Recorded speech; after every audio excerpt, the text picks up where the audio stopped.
Saludos, amables televidentes. Sean ustedes bienvenidos a su programa Poder y Sociedad. El toque de queda, el programa de mayor influencia a los fines de semana. Yo soy Luis Tejada. Para mí siempre es un gran honor darle gracias a Dios que nos concede la oportunidad de reencontrarnos con ustedes, amables televidentes. Dios es poder, Dios es sanación, Dios es el guía para tú buscar la solución a tus problemas junto a lo de tu familia y la sociedad. Cada mañana levántate, cada segundo ora, porque en Dios está la solución. Todo lo puedo en Cristo que me fortalece. Bueno, señores, para dar inicio a este programa, ¿verdad? Prácticamente un programa donde vamos a hacer un balance de todo lo que ha acontecido este año 2022. Ya estamos en la postrimería del año, apenas días para que se vaya el 2022. Siempre con la fe de que vendrá un año 2023 de mucha prosperidad. Para ello hemos invitado dos distinguidos productores de opinión pública. Ellos trabajan en distintos programas de televisión, ¿verdad? Pero para nosotros es un gran honor presentarles a ustedes, amables televidentes, al licenciado Héctor Ferreras. Él es el productor del programa El Mundo y sus Noticias, ¿verdad? Y el periódico digital también El Mundo y sus Noticias. Y también al licenciado Jorge Emilio Jiménez. Él es el productor del programa Hablando con Jorge Emilio. Señores, qué placer invitarlo y que formamos parte de este balance, hermano. Un honor. Sean bienvenidos a este su programa Poder y Sociedad. Gracias. ¿Cómo no? Señores, hay que iniciar con un tema que de verdad que todo el año 2022 ha sido el tema que se mantiene en el tapete. Estamos hablando sobre los partidos políticos, ¿verdad? Y las leyes electorales, que de hecho está en el Congreso Nacional para su modificación. Vamos a ver, distinguidos panelistas, si podemos abordar sobre esta ley 3318 y la ley 1519 sobre partidos políticos y lo que es la ley de organización 3319. Bien, decirte que la ley 3318 Sí. estuvo tramitando casi por 2 décadas en el Congreso Nacional, sí, y socializando en República Dominicana para finalmente producir una ley que queda mucho en tela de juicio, muy cuestionada hasta tal punto de que se decía que con esa ley se evitaba el transfugismo y también se controlaba la situación de las candidaturas, de que el que no pudiera ganar una primaria interna en su partido tampoco pudiera postularse en otro partido. Sin embargo, Leonel Fernández estrenó la vulnerabilidad de esa ley en el proceso pasado de las elecciones, cuando él no fue favorecido con la candidatura en el Partido de la Liberación Dominicana, y es ahí cuando se va y funda la Fuerza del Pueblo y se postula como candidato. O sea, ahí él estrena la vulnerabilidad de esa ley. Con respecto también esa ley decía que los candidatos, una vez elegidos por un partido determinado, no podían abandonar ese partido, y de abandonarlo tenían que dejar la candidatura. Sin embargo, se repitió también el mismo escenario con muchos de los candidatos que ganaron dentro del PLD y se fueron a la Fuerza del Pueblo, pero también se llevaron la elección de su candidatura, donde a ellos le habían entregado un certificado electo por el PLD, pero sin embargo se fueron a la Fuerza del Pueblo y también estrenaron la vulnerabilidad de esa ley. Lo que quiere decir que esa ley, en otras palabras, como tú señalaste, sí, hay que reformarla de manera profunda. No sé si el ¿Qué colega... te parece, Héctor? Señores, en razón a la ley 3318, volvimos a ver el mismo escenario. El transfugismo. Que en este país siempre los legisladores tienen como excusa que la ley que logran es la posible. O sea, eso debe de concluir y aquí deben hacerse leyes reales, leyes verdaderas que se puedan ejecutar en un país y en una sociedad como la nuestra. Siempre se construye una ley, cuando le decían a los legisladores, la ley posible. ¿Qué ocurre con esta ley? La ley de partido político, muy bien, te expresa un grupo de cosas que hay que cumplir, pero no trabaja el tema de quién busca el dinero para una candidatura. Ahí que está el choque, ese choque de que los partidos no tienen un tema de obligatoriedad, muy mínimo, la ley se lo exige, de qué hacen, cómo distribuir el dinero que le dan a los candidatos de su partido que van a aportar, que van a ir en las elecciones. ¿Y quiénes dan el dinero? Entonces, ¿qué ocurre con esto? Que la ley dice que tú debes dejar la candidatura después que la ganas y te vas del partido. Pero los partidos no invierten en las candidaturas de sus miembros. Cada persona invierte en la candidatura para ganar una candidatura. Entonces aquí debemos tener, esa ley está plegada de errores, inconstitucionalidades, violaciones de derechos, entre otras cosas. O sea, y es muy penoso que te diga que una ley que prácticamente se acaba de 2018, o sea, Sí. estamos hablando 4 años. Tenía ¿verdad? 20 años en el Congreso. Después de 20 años en el Congreso, apenas 2 años, y está lleno de procesos que ya de inconstitucionalidad, entre otras cosas, que se han llevado a los tribunales, porque la ley, famosa ley es posible. Mire lo que hacen, ¿qué es lo que hacen estos congresistas? Que preparan una ley a lo que ellos quieran. Porque le preparan una ley con unos famosos bajaderos, el bajadero de la ley. Y eso es lo que buscó Leonel Fernández, los demás que se fueron del PLD y se van a la Fuerza del Pueblo, el bajadero de la ley. ¿Entiendes? Que si no hubiese existido el Tribunal Constitucional, no se sabe qué había pasado. No se sabe lo que había pasado. Y entonces por eso tenemos un grupo de contradicciones de derecho en esta ley, que te quiere regir para una cosa, pero los políticos, muy inteligentes ellos, y ellos son también los legisladores, Sí. le preparan a estas leyes un famoso bajadero para ellos buscar la forma como el transfugismo no se termine, como ellos cuando quieran iniciar un partido sin problema, ¿verdad? Y aquí tenemos la famosa ley posible que siempre nos presentan el Congreso. Este año también. Mira, Luis, Sí. antes de abordar, pasar a otro ámbito, precisamente con la ley 3318, en su artículo 9, Sí. ha otorgado un plazo hasta este viernes, porque la ley 3318 establece en su artículo 9 que los partidos deben de presentar su registro por circunscripción electoral por municipio y los miembros o afiliados hasta en el exterior cada año actualizado. Entonces la Junta ha otorgado un plazo en base a esa ley que estamos hablando, en su artículo 9, que establece ese reglamento y esa norma de presentar su registro electoral cada año, y la Junta precisamente electoral ha otorgado un plazo hasta este viernes para que los partidos políticos presenten su registro electoral por municipio, circunscripción y también el aspecto del exterior, que ustedes saben que también tienen su membresía. Bueno, mire, este año también, pues se dio el caso de lo que es el caso del Partido de la Liberación Dominicana, que eligió prácticamente su candidato, ¿verdad? Y este año también, dentro de ese marco, que ellos pues se abrieron, y era un asunto como de participación, pero de hecho para mucha percepción de la gente se eligió de manera directa el candidato. ¿Qué tal le parece a ustedes lo que pasó en el partido este año? Bien, mira, yo te puedo decir que la elección el 16 de octubre de Abel Martínez en el Partido de la Liberación Dominicana fue el acontecimiento político más importante que se produjo en este año, hablando de términos políticos a nivel nacional, donde ganó prácticamente con el 80% del electorado interno del Partido de la Liberación Dominicana, lo que quiere decir que demuestra un liderazgo sólido que se consolidó, ya que quien tenía las expectativas de competir y posiblemente hasta ganar era Margarita Cedeño. Sin embargo, quedó en tercer lugar, sorprendiendo a toda la población con que Domínguez Brito quedara en un segundo lugar cuando no había creado esa gran expectativa.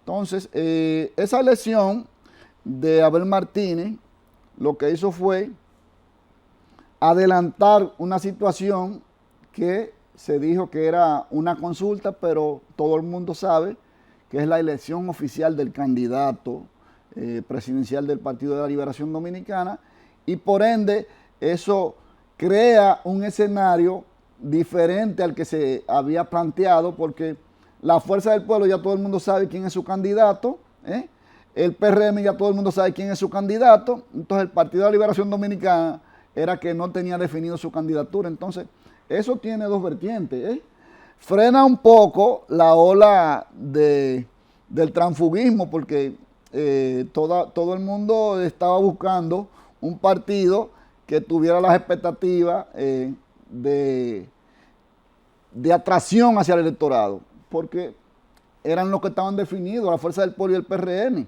tenían su candidato definido. Entonces ya el PLD define su candidato, crea otra expectativa, otro escenario, y entonces frena un poco esa ola de desangre que se veía venir en el Partido de la Liberación Dominicana, y por ende ya lo que está haciendo es consolidando su estructura que ha mantenido durante este año de una juramentación permanente municipio por municipio, y hasta ahora se ventila como uno de los candidatos de mayor atracción en este momento dentro de lo que es el ámbito electoral. Ahora mismo son los tres los candidatos los que están atrayendo al electorado: Fuerza del Pueblo, PRM y PLD. ¿Qué piensa Héctor? Bueno, el acontecimiento más importante, como ya ustedes lo han dicho, políticamente, que ocurrió en el país, fue la escogencia, aunque, como ellos dicen, una consulta, pero todos sabemos que eso es el juego para decir que la ley no se está violentando. La consulta que se hizo, que luego será refrendada por un congreso de Abel Martínez, fue lo más importante que ocurrió en la política, porque eso definió la cosa. Eso te dice que el presidente y el PRM, por ejemplo, que no estaban muy metidos en el tema de las juramentaciones, sino decían vamos a gobernar más que está en la política. Luego de que se defina que Abel es el candidato, una persona que todo el mundo conoce, que no te necesita que lo arrastre a alguien, como en el caso de los demás candidatos de Margarita, de Domínguez Brito. Esto ha planteado un escenario muy interesante, donde ahora los tres partidos, bueno, vamos a decir, no de manera oficial, pero extraoficialmente tienen un candidato los tres partidos, y plantea algo que te dice, tú debes de trabajar con tu partido porque tiene opciones. O sea, el electorado ahora tiene opciones. Y eso es bueno, porque porque eso endurece el sistema político. ¿Estamos en proselitismo? Eso nunca se ha detenido. Ya. Sí, eso nunca se ha detenido. Pero es bueno que en los países, los sistemas políticos, tengan opción. Y cuando vemos, por ejemplo, lo que ocurrió en otros países donde se quebrajó el sistema político, fue porque la ciudadanía perdió las opciones. Y solo había un partido, o solo habían dos. ¿Y qué pasa? Caso Perú y Brasil. Exactamente. Y bueno, Venezuela también, donde quebrajó el sistema político, por todos estos temas de que cuando hay muchas opciones, entonces te dice que el electorado tiene a dónde mirar. En el caso de Abel Martínez, parte de la idea es que se detenga el sangrado de las personas que estaban yendo, aunque, bueno, ahí tienen el tema todavía de Santiago con Julio César Valentín, que dice que está formando un nuevo partido. Sí. Que siempre ha habido un recelo entre ellos dos. Sí, porque hay una enemistad. Hay algo que la gente ya de hecho se ventila hacia así, intereses. Se discutía lo que era el liderazgo de Santiago. El PRM en estos momentos. Santiago tiene un tema muy interesante, señores. Sí. En Santiago se dan una disputa que la gente no la conoce aquí. Sí. Ese tema, así como dice el hermano, Jorge, es un tema real. En Santiago hay unas luchas de intereses de muchos años. Yo recuerdo en los 97, 98, yo estuve en Santiago en una misión especial por allá y conocí mucho del tema político con ellos. Y desde ahí viene arrastrándose el tema Valentín. El pleito de Valentín no era en principio con Abel, porque Abel no existía en ese momento. Era con la gente de Domínguez Brito. Claro. Y ese grupo, cuando eso en el PLD tenían los famosos Jaimita Danilita. Y se da un tema muy interesante. Y por eso es que tiene sentido que te diga que él ahora, pues entonces yo tengo que trabajar para Abel, pues yo mejor me voy.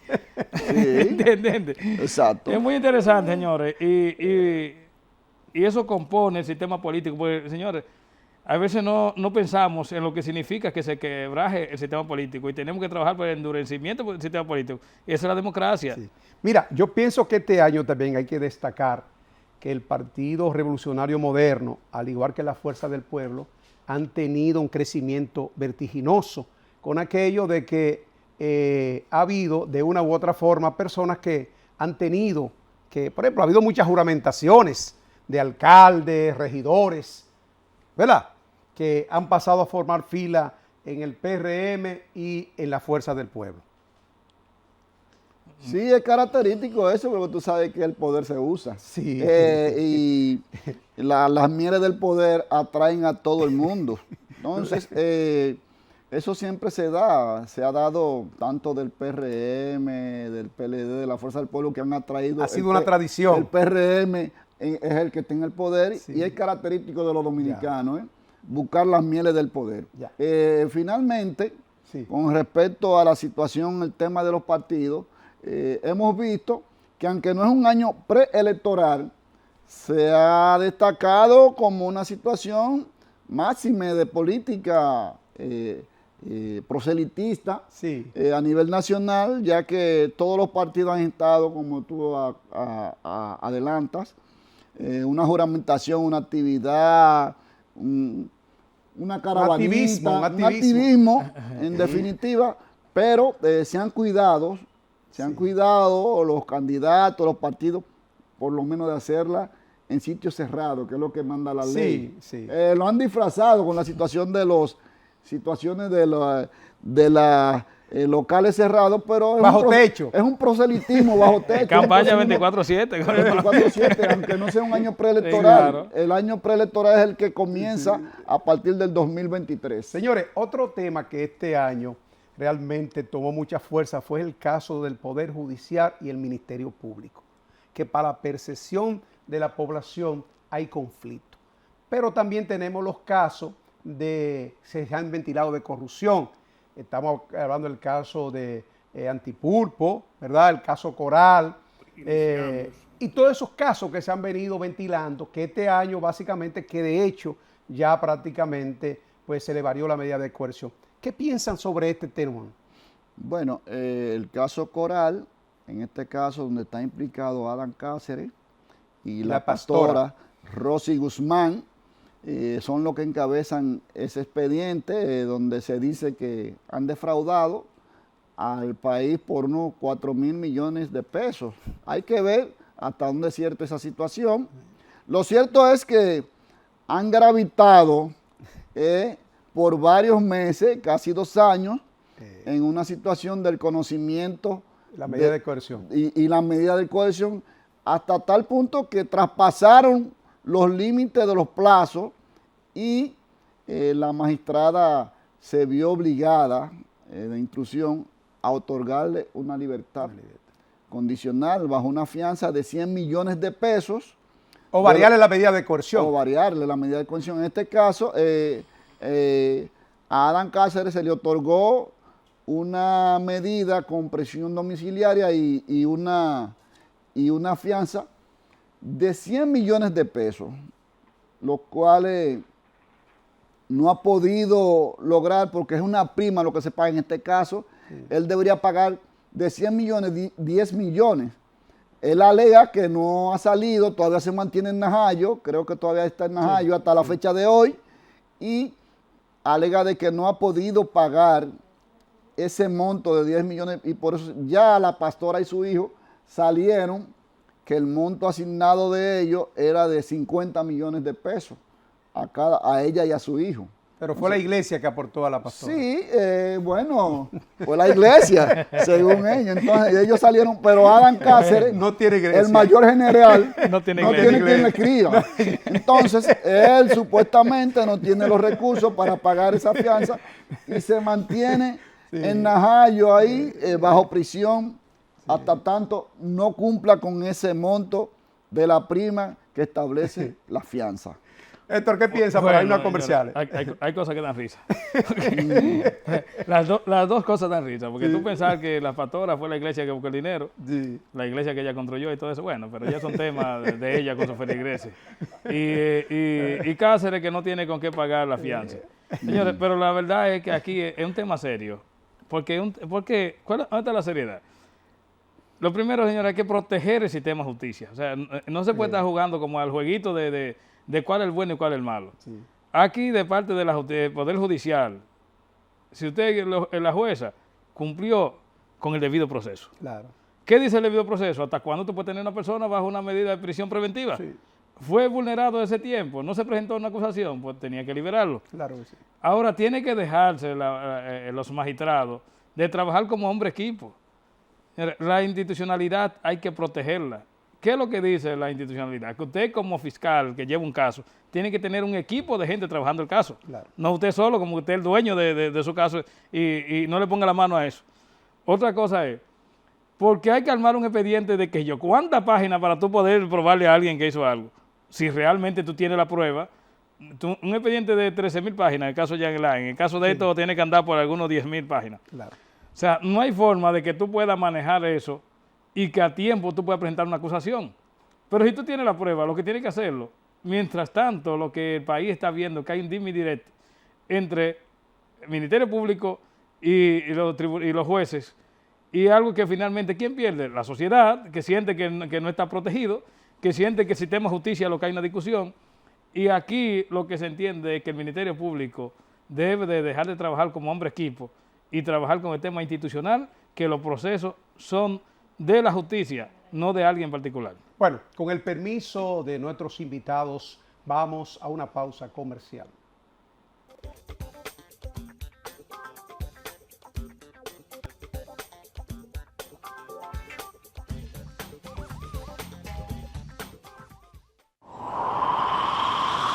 La brisita navideña llegó con el menú tradicional dominicano de Navidad y con el doble de raciones de comida diaria a los comedores económicos para que este diciembre sea el mejor regalo. Primero tu familia, primero tu alegría, primero tu Navidad.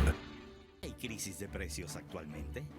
Existen múltiples causas. La realidad pandemia y pospandemia. Conflicto bélico Ucrania y Rusia. Esto ha llevado al gobierno dominicano a tomar medidas para lograr la sostenibilidad de nuestra economía. Este gobierno está centrado en resolver problemas y dar soluciones. Lo dijo el presidente Abinader y hoy lo reiteramos. Vamos a luchar con esta crisis. El momento de actuar para mitigar esos efectos definitivamente es ahora. Ministerio de Industria, Comercio y MIPYMES. La oportunidad de comprar, vender o alquilar tu propiedad tiene una solución. Asuntos jurídicos e inmobiliarios, Tejada y Asociados. Contamos con un amplio personal de profesionales como agrimensores, contables, notarios, especialistas en asuntos inmobiliarios en general para darle la solución a cada caso. Comuníquese a los teléfonos 809-794-6682, 809-662-0956. Contáctenos en nuestras redes sociales como Tejada y Asociados.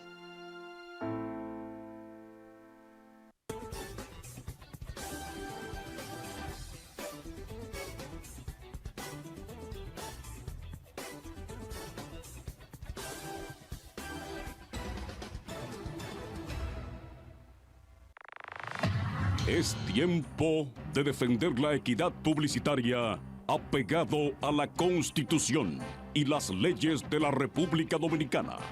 Los productores de televisión, radio y redes sociales son microempresarios que cumplen y contribuyen con el pago de sus impuestos a la sostenibilidad de la economía. Tiene el Estado y el sector privado el compromiso de apoyar a quienes hacemos opinión pública con objetividad y profesionalismo. Somos defensores de los mejores intereses de la sociedad. Búsquennos en todas las redes sociales como ASODOPRON, Asociación Dominicana de Productores de Opinión Pública en Medios de Comunicación.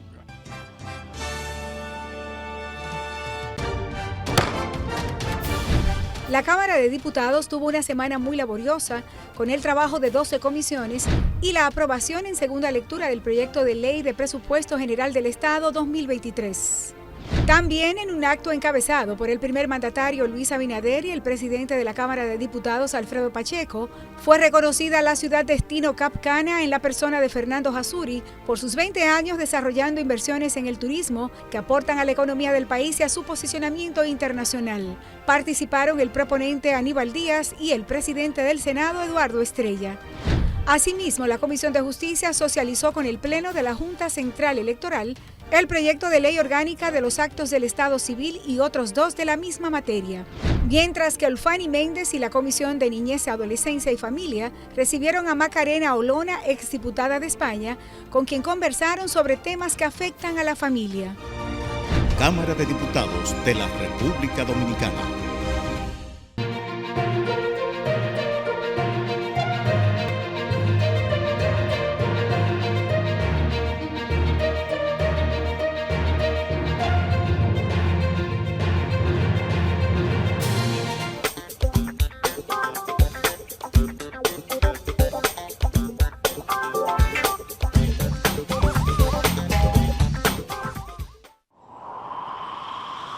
La brisita navideña llegó con el menú tradicional dominicano de Navidad y con el doble de raciones de comida diaria a los comedores económicos para que este diciembre sea el mejor regalo. Primero tu familia, primero tu alegría, primero tu Navidad. La Cámara de Diputados concluyó la semana con una amplia jornada de trabajo en la que aprobó leyes y al menos 38 comisiones trabajaron con diferentes iniciativas. El Pleno aprobó en primera lectura el proyecto de ley de presupuesto general del Estado para el año 2023. El proyecto contempla ingresos consolidados por 1.115.861.3 millones de pesos, así como fuentes financieras por 363.257 millones de pesos. Asimismo, convirtieron en ley el proyecto que dispone la supresión de la CDEE y la UERS y dispone crear la empresa generadora de electricidad Punta Catalina, cuya naturaleza será de capital estrictamente estatal con personería jurídica y patrimonio propio. También el Poder Ejecutivo sometió a la Cámara de Diputados un proyecto que busca modificar la Ley de Función Pública para organizar el empleo público. Cámara de Diputados de la República Dominicana.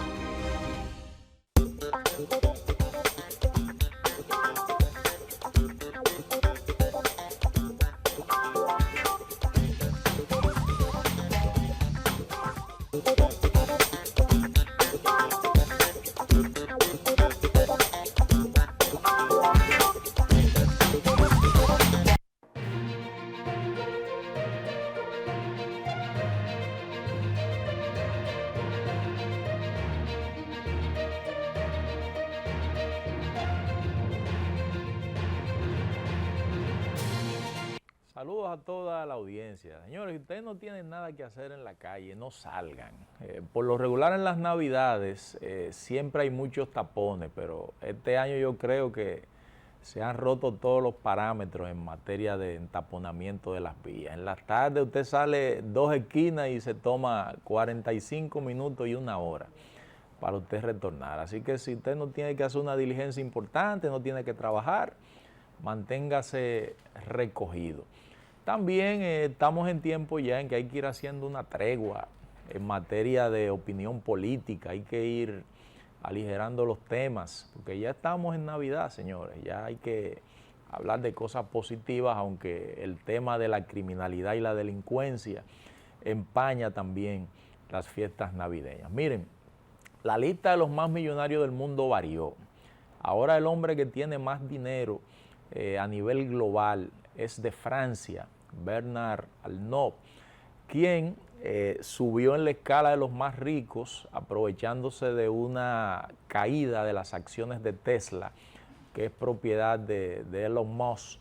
Y esto incidió en la caída de las acciones de Tesla, el tema de que Elon Musk compró Twitter en 44 mil millones de dólares, pero también se han producido algunas cosas alrededor de la compañía Tesla, como por ejemplo lo que aconteció en China, que un carro de los de conducción automática atropelló a 2 personas y murieron, y esto desencadenó en una crisis de reputación para esa empresa, y por eso en este momento Bernard Arnault, el francés dueño del emporio de lujo Moet, Hennessy, Louis Vuitton, quien no conoce esas marcas a nivel mundial, se ha posicionado como la persona que más dinero tiene en toda la galaxia a nivel global. Este hombre tiene una fortuna, de acuerdo a la revista Forbes, que tiene un monitoreo en línea y en tiempo real de cómo van evolucionando esas fortunas,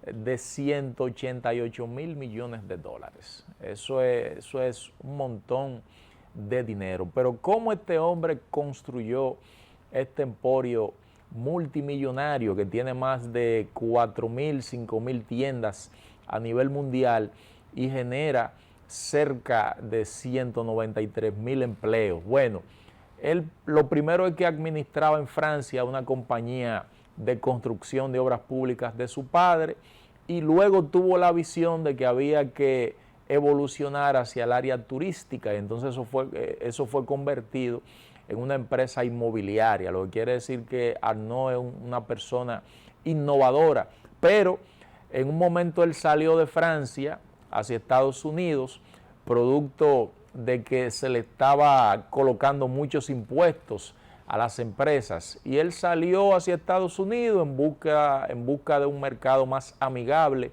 para su negocio, pero luego regresó. 3 años después hizo el gran negocio de su vida, que fue la compra simbólica, porque solamente entregó un franco al gobierno francés, de la empresa Bossat.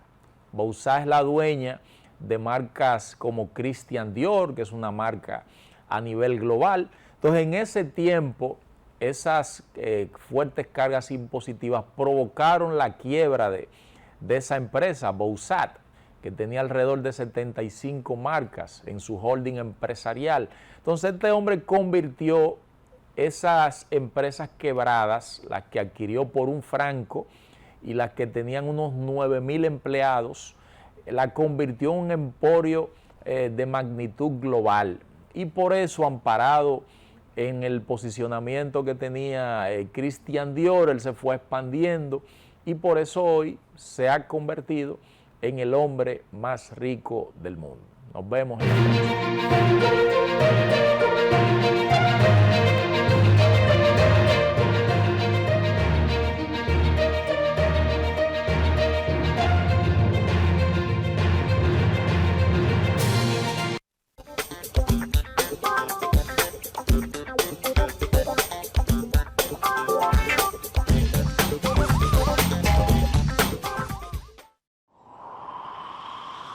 La brisita navideña llegó con el menú tradicional dominicano de Navidad y con el doble de raciones de comida diaria a los comedores económicos para que este diciembre sea el mejor regalo.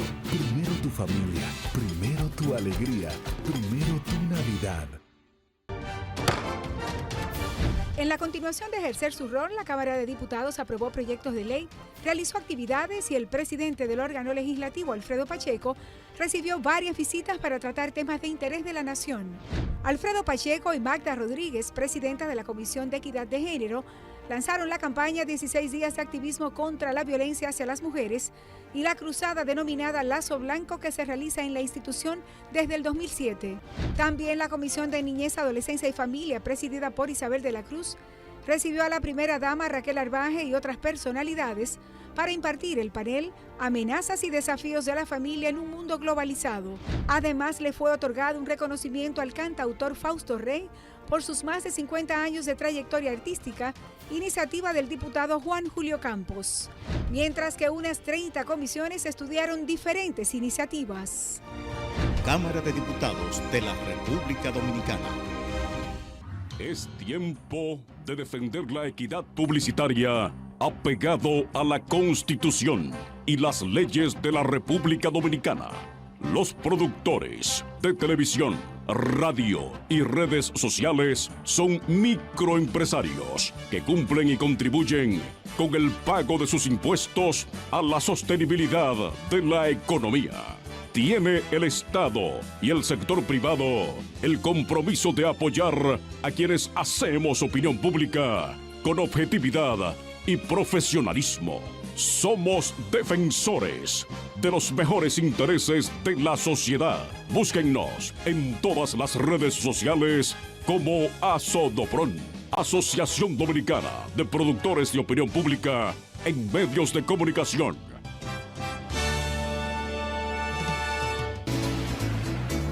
Estas personalidades han sido galardonadas por sus grandes aportes a la sociedad. Han contribuido al desarrollo, bienestar y progreso de la República Dominicana. Hombres y mujeres que por su trabajo, honestidad, sacrificio, dedicación y transparencia son ejemplos a seguir por las presentes y futuras generaciones. Este galardón de los premios El Gallo de Oro es un reconocimiento a la exaltación al mérito de los valores nacionales e internacional.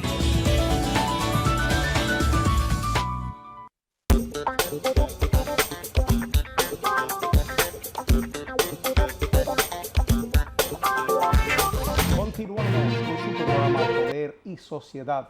Gracias a los amables televidentes que nos están reportando su sintonía. Bueno, estamos en lo que es la entrevista central. Hemos invitado en este panel, ¿verdad?, a dos distinguidos productores de televisión. Ellos son Héctor Ferreira, quien es el productor del programa El Mundo y sus Noticias y su periódico digital, al igual que Jorge Emilio Jiménez, con su programa Hablando con Jorge Emilio. Estamos analizando el balance de este año 2022. Bueno, hay un tema, distinguidos invitados, que es el caso de los enajenados mental en la República Dominicana, que ha tomado mucha fuerza. ¿Qué opinión le merece? Bueno, eso ha tomado fuerza y auge luego de la muerte de un joven de apenas 28 años, Joel Cabrera, quien perdió la vida supuestamente porque un enajenado mental en un elevado de la 27 de febrero lanzó un peñón, dicen una piedra, pero yo diría un peñón porque una piedra, una simple piedra no le va a quitar la vida a una persona. Entonces, a partir de ahí se inició una investigación donde se decía que eran delincuentes, que no descartamos esa temática de atracar y de quitarle las pertenencias a los ciudadanos. Es una temática que ya otros ciudadanos han denunciado, que le han tirado piedra y que inclusive después de tirarle una piedra, que el ciudadano se detiene en su vehículo, entonces vienen unos tipos en un motor para ver si lo pueden atracar. Entonces, ese acontecimiento destapó la ola de grillo con respecto a los enajenados mentales, donde por doquier usted ve un enajenado mental, cuando no agrediendo a un ciudadano, lanzándole una piedra, es tirado en cualquier pavimento de una esquina de la ciudad. Entonces, el Estado tiene que trazar una política de ver cómo se le busca una solución a todos esos enajenados mentales que andan por doquier en las ciudades y en las calles de Santo Domingo. Todos recuerdan que existía un hospital que le llamaban el manicomio en el 28, que luego fue cerrado, pero era como una cárcel de gente ahí donde se tenían y no enfermos mentales. Sí, no se le daba el tratamiento adecuado, no había una política adecuada hasta que finalmente dejó de existir ese hospital y hoy día no hay una política que realmente enfrente esa problemática a nivel del Estado y ya la sociedad está hasta el cuello con esta situación porque los familiares de esos enajenados mentales lo han abandonado, lo han dejado a su suerte y entonces, ¿quién sufre la consecuencia? La ciudadanía, que entonces ese enajenado mental que agrede a un ciudadano, entonces no tiene imputación penal porque mentalmente no está capacitado o no está en sus cabales para entonces enfrentar lo que sería la justicia una vez comete un hecho delictivo en contra de una sociedad o en contra de un ciudadano.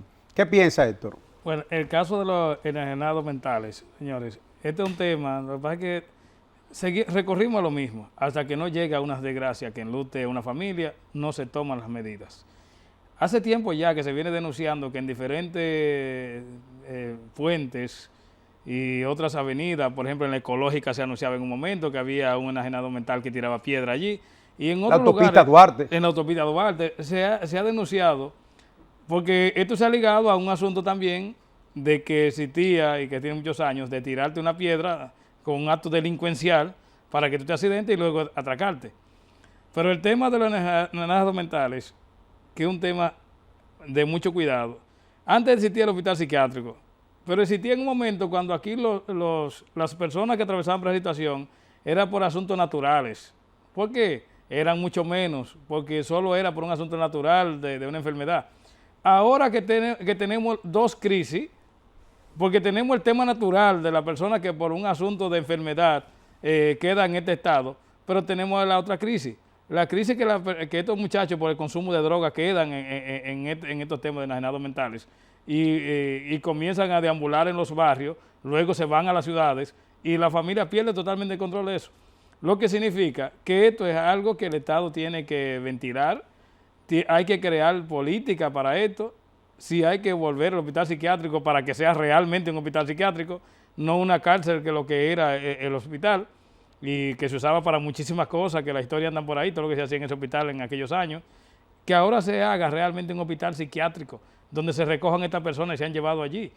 Porque, señores, es difícil cuando una persona está en un semáforo, te aborda con una piedra, con una forma de agredirte y cosas, y es muy difícil la situación, porque tú no encuentras qué hacer, tú dices, ¿qué hago? ¿Entiendes? Pues tú estás frente a una persona que tú sabes que está enfermo.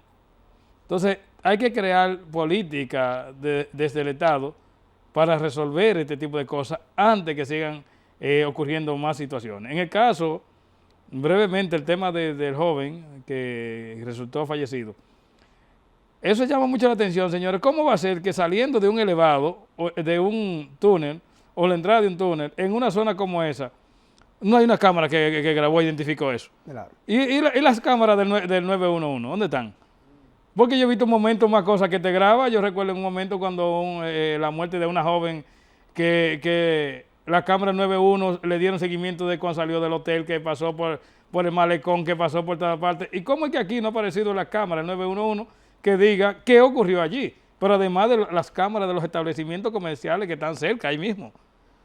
O sea, para que la ciudadanía tenga realmente una respuesta de qué fue lo que ocurrió. Tiene que aparecer ese video, no puede ser tan difícil. Héctor, el 2022 ha sido un año sobre la parte de la inseguridad. Muchos hechos han acontecido. Ya recientemente vimos como el caso de los Alcarrizos y otros casos que se han dado. Lo que parece ser que se ha reactivado el caso de lo que son los intercambios de disparos. Y pedía a viva voz la gran mayoría de la población el hecho que la delincuencia y los asaltos. ¿Qué opinión te merece, al igual que Emilio, con relación a este tema? La inseguridad, señores, ese es un tema que tiene que llevarse, hay que trabajar duro con eso, porque son muchos los daños que te causa de manera directa e indirecta. El tú protegerte de un atraco, el tú sentirte inseguro, que muchas veces te llega tan lejos que hasta el tema de tu salud, que tú quieres dar una vuelta, déjame ponerme a caminar cerca de mi casa. Psicológicamente. Sí, pero tú dices, no debo salir, debo quedarme estancado, porque tengo el temor de que alguien me pueda atracar hasta para quitarte el reloj, que tú andas para ver la hora. Entonces, hay una reforma policial que se está trabajando, entre otros temas más. Bueno, la policía, que se veía como que no daba una respuesta, en los últimos días ha decidido comenzar a salir. Está el caso del intercambio de disparos, vimos lo que ocurrió en los Alcarrizos. Yo cuando ocurren estos temas, porque junto con el intercambio de disparos vienen de una vez el asunto de los derechos humanos, ¿verdad? que ellos no trabajan si no ocurre eso. Que nada más salen cuando un delincuente lo mata. Yo lo que me siento bien con ese tema ahí fue que uno de los policías que participó no salió muerto un policía. Eso me hace sentir bien. Porque uno no quisiera que un policía que sale a trabajar y que deje una familia en su casa salga siendo agredido por un tipo de esto, que ha aparecido la familia, muchos de ellos decir que no, que sus hijos no estaban en eso, que eso era mentira, pero el portuario ya tú sabes. Todo el mundo sabe quiénes son los papotrenzas en los Alcarrizos, pero no solo están los papotrenzas en los Alcarrizos, también por otro lado están los 807, 808. Sí. O sea, señores, y no puede ser que ocurran cosas, como decirte a ti que en los Guaricanos se cerró ese barrio, esa barriada se cerró por 3 días, y no haya una respuesta. O sea, no puede pasar como una historia que estos tipos sigan contando, no, nosotros estuvimos en este sector por 3 días. Claro. Entonces, uno no quisiera que nadie muera. Y ojalá y se regeneren y no haya que llegar a la muerte. Ahora, le voy a decir una cosa a usted. Yo no estoy de acuerdo con que con mis impuestos estén manteniendo gente en la cárcel que lo que anden matando gente en la calle. Para que ahorita saquen otra vez a matar gente otra vez. Mire, por ejemplo, el caso que ocurrió en Santiago con una señora que sale con 74,000 pesos, que parece como que lo busqué en un banco para resolver un tema. No, ese caso fue que ella vendía boletas. Sí, rifaba. O sea, ella rifaba y entonces ya iba a llevar los 74,000, lo iba a llevar, ¿verdad?, a la persona la responsable, el empresario. Entonces viene el delincuente y le lleva el dinero. Entonces hay una persona honesta que ahora dice, ¿qué le digo yo a ese señor? ¿Qué le digo yo a ese que señor? Ahorita no crea lo que yo le estoy diciendo. Desgraciadamente, tomó la peor decisión que podía tomar, que fue suicidarse, de la impotencia que le causó al verse ese momento. Mire, yo apoyo a la Policía Nacional. El delincuente anda en la calle sin importar consecuencias, lo mató a usted y punto. Y así no puede seguir esta sociedad. ¿Qué usted opina, Emilio? Sí, mira, en el caso de los Alcarrizos, era una banda que le denominaban 30-30. Sí. Donde torturaba a las personas para lograr sus objetivos y cometer sus hazañas. Y, en definitiva, terminaba ultimándola. Entonces, la policía le dio seguimiento donde habían 2 policías involucrados, que finalmente también fueron ultimados en ese enfrentamiento porque el DICRIM le dio seguimiento, lo enfrentaron y el DICRIM tuvo que dar respuesta, claro. Donde murieron 6 personas, hubieron 2 policías heridos, agraciadamente de los que estaban haciendo su buena labor salieron heridos, pero agraciadamente no murieron. Sí murieron 6 de los delincuentes, entre ellos los 2 policías implicados en la banda, que fueron ultimados también ese día. Y son situaciones que la población veía venir porque decían, ven acá, la delincuencia no está arropando y la policía no está enfrentando esa situación. Entonces,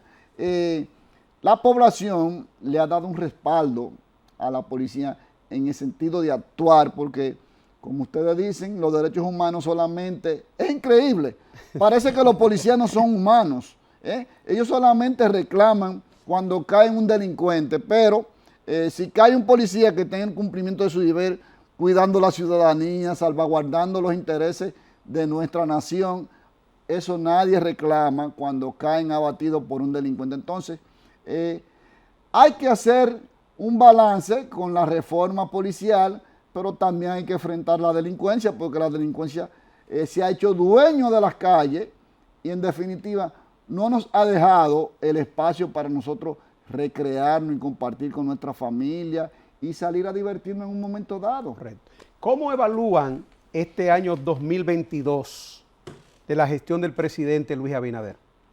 En el aspecto económico, social, ¿verdad? Mira, este año 2022, que ya es el segundo año de gestión de Luis Abinader, porque el primero lo tomó en una situación difícil de una pandemia, pero ha tenido la ventaja de que nombró una persona en el Ministerio de Turismo muy eficiente, que es la mayor fuente de ingresos del país, quien lo ha elevado a unos niveles históricos brillantes. Entonces, eso le ha facilitado a Luis Abinader en términos económicos tener unos ingresos que le puede realizar una gestión de gobierno, vamos a decir, un poco holgada. Claro.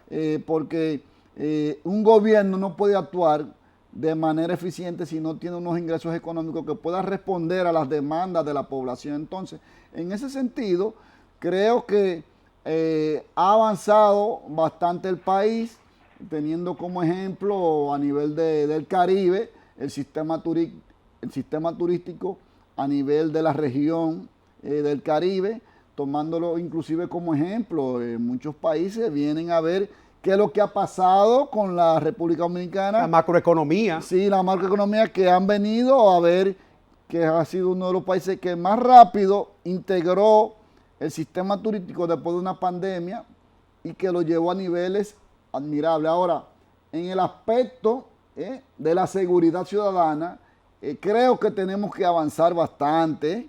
El 911 tiene que ampliarse, eficientizarse, lo que dice el colega. ¿Dónde están las cámaras donde suceden esos sucesos? Cuando a veces no se puede determinar quién cometió un hecho. Pero en términos generales yo creo que no le ha ido mal en este año a Luis Abinader, ya que hay que ver cómo le irá en el año preelectoral que se avecina a partir de enero del 2023. En términos ya generales, habría que ver cómo cierra finalmente este año, que favorablemente, hablando en términos económicos, no le fue mal. ¿Qué piensa, Héctor? Bueno, realmente en este año, donde ya el presidente está manejando una economía muy distinta que la que manejó a su entrada al gobierno, no le ha ido mal al presidente porque ha podido ejecutar de manera más directa su plan de gobierno. Vemos que las instituciones han podido ejecutar el presupuesto a una manera más, el gasto se ha dispuesto. Por ejemplo, el año pasado sobró mucho dinero en la mayoría de las instituciones. Sí. O sea, que fue un tema que hubo con educación, hubo un tema con la mayoría de ministerios, porque le sobró mucho dinero. ¿Por qué? Porque los funcionarios, acabando de llegar, cogieron mucho temor a cómo hacer la cosa, y lo que hicieron fue que optaron, en muchos de los casos, por detener, a veces muchos procesos detuvieron, no lo hicieron, no ejecutaron ciertas compras. Este año ya sí se vio que el gobierno despegó, que los funcionarios comenzaron a ejecutar las compras que tenían que hacer para que no le quede todo ese dinero en el presupuesto, porque el presidente ha logrado que los funcionarios entiendan que no se trata de gastar poco, sino que de gastar bien. Entonces, la economía del país, usted siente que ha tenido un repunte y que le han dado los mejores datos, los mejores indicadores en términos internacionales al presidente de la República por lo que se ha hecho y al equipo, que lo que falta es que algunos funcionarios realmente tienen como que ciertos enfoques para que él no maneje solo el tren, sino porque, por ejemplo, usted tiene el caso del ministro de Turismo, excelente. O sea, este hombre maneja los temas y ha logrado repuntar el turismo después de una pandemia que tú crees que estamos en condiciones normales cuando él comenzó a hacer esto.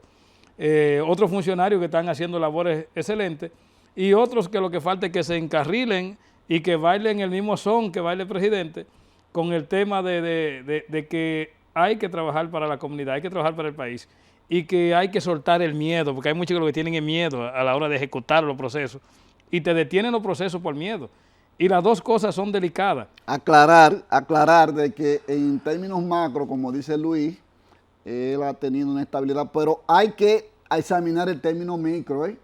El término micro, mucha de la población dice que no está llegando lo que es el término macro a los micros, al ciudadano llano, al ciudadano común, que dicen que a veces el dinero se esconde entre los poderosos y los más pudientes. Entonces, que debiera de bajar el dinero y la empleomanía a lo que son la ciudadanía llana, el pueblo llano de barrio, que a veces dice que no siente el dinero en las calles. Bueno, pues ahí es que viene el tema de la economía, y esa es la parte que muchas de la población no entiende. Cuando tú le dices, este país donde la economía más ha crecido en los últimos 20, 26 años, y la gente te dice, en los últimos 30 años, podemos decir, ¿verdad?, Y la gente dice, pero ¿cómo que ha crecido? Bueno, lo que pasa es que la economía tiene dos tipos de crecimiento.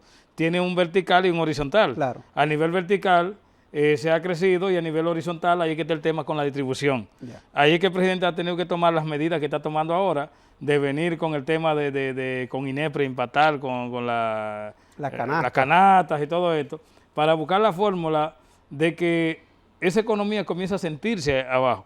¿Cómo se proyecta en 30 segundos? ¿Cómo se proyecta el 2023? ¿Cómo lo proyectan ustedes? ¿Que será un año de prosperidad, de bienestar? Bueno, porque es un año preelectoral. Sí, el 2023 necesariamente tiene que ser el mejor año que tenga el gobierno.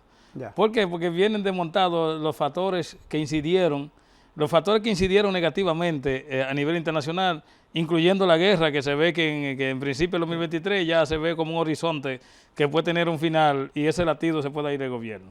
Comienzan a bajar ya el tema de los fletes, todo eso está bajando. Sí. Lo que significa que puede haber una recuperación completa y el gobierno puede tener su mejor año en el año preelectoral 2023, que será un año delicado para el manejo de la economía, porque tú tienes ya el tema electoral llegado.